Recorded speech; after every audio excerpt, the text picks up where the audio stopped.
एक बार देवराज इंद्र की सभा स्वर्ग में लगी हुई थी।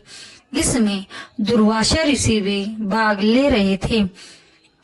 जिस समय सभा में विचार विमर्श चल रहा था, उसी समय सभा के मध्य ही पुंजिक स्थली नामक इंद्रलोक की अप्सरा बार बार इधर से उधर आ जा रही थी। सभा के मध्य पुंजिक स्थली का यह आचरण ऋषि दुर्वासा को अच्छा न लगा। दुर्वासा ऋषि अपने क्रोध के लिए प्रसिद्ध है। उन्होंने पुंजिक स्थली को कई बार टोककर ऐसा करने से मना किया, लेकिन वह अनसुना कर वैसा ही करती रही। तो दुर्वासा ऋषि ने कहा, तुमने देव सभा की मर्यादा का ज्ञान नहीं। तू कैसी देव अप्सरा है जो वानरियों की तरह बार बार आ जाकर सभा में व्यवधान डाल रही है। जा, अपने इस हरकत के कारण तू वानरी हो जा। दुर्वासा ऋषि का श्राप सुनकर पुंजिक स्थली सन्न रह गई। अपने आचरण का यह परिणाम वह सोच भी नहीं सकती थी, पर अब क्या हो सकता था, भूल हो चुकी थी। उसके कारण वह श्रापग्रस्त भी हो गई।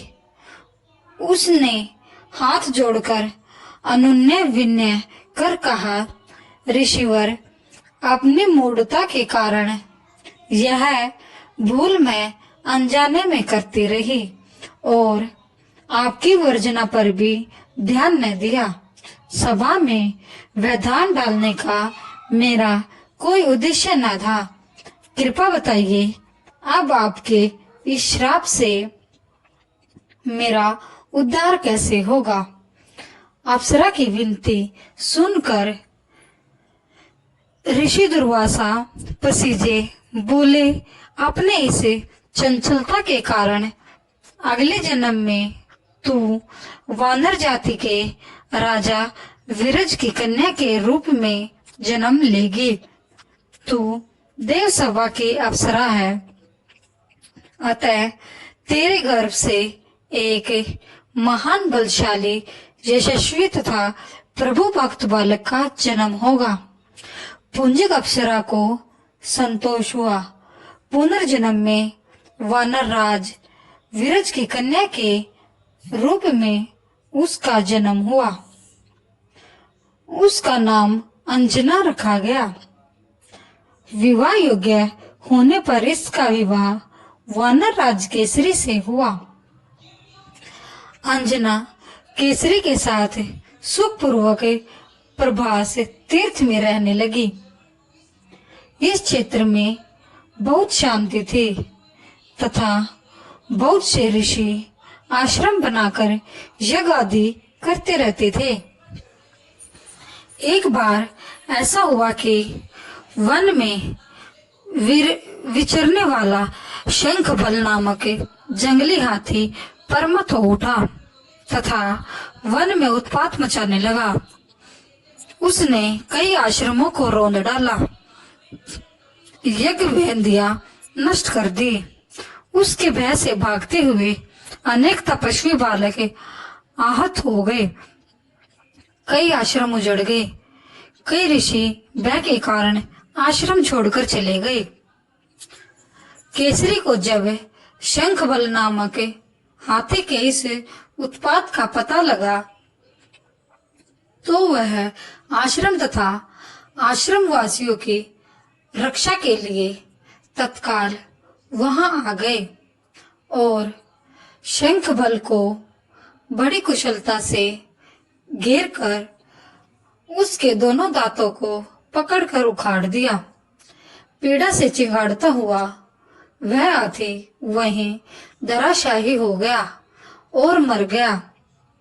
आश्रम की रक्षा के लिए उनके अचानक पहुंचने तथा हाथी को मारकर आश्रम वासियों को निर्भय कर देने वाले केसरी का ऐसा बल देखकर ऋषि मुनि बहुत प्रसन्न हुए और केसरी के पास आकर आशीर्वाद देते हुए कहा, वानर राज केसरी, जिस प्रकार तुमने आज हम सब की तथा आश्रम की रक्षा की, इसी प्रकार भविष्य में तुम्हारा होने वाला पुत्र पवन जैसे वेग वाला होगा तथा रुद्र जैसे महान बलशाली होगा।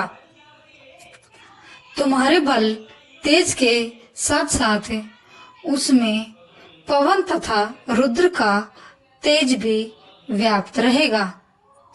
केसरी ने कहा, ऋषिवरों, मैंने तो बिना किसी कामना के ब्रह्मथ हाथी को, जो किसी प्रकार वश में नहीं आ रहा था, मारकर आपकी इस एक भूमि को निर्भय किया है। आपका दिया यह स्वतः आशीर्वाद मुझे शिरोधार्य है। केसरी ऋषियों को प्रणाम कर चले गए। समय आने पर अंजना के गर्भ से एक बालक का जन्म हुआ। उसमें अपने बाल्यकाल से ही ऋषियों के द्वारा दिए आशीर्वाद का तेज झलकने लगा।